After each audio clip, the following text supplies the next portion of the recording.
তবে শুনে যা,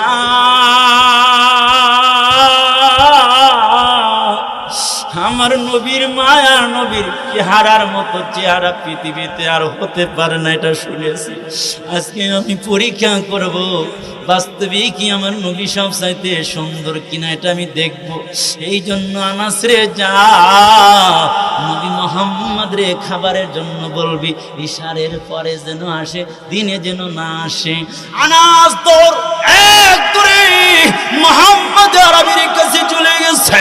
ইয়া রাসূলুল্লাহ, ইয়া হাবিবাল্লাহ, আপনার দাওয়াত দিছি, খাওয়াত দাওয়াত। আল্লাহ রাসূল বলে থামো থামো, তোমার একটা কথা বলি, আজকে আগামীকাল তোমাদের বাড়িতে দাওয়াত ঠিক আছে, তবে দিনের বেলায় যাব না, রাত্রিতে যাব। বলেন সুবহানাল্লাহ।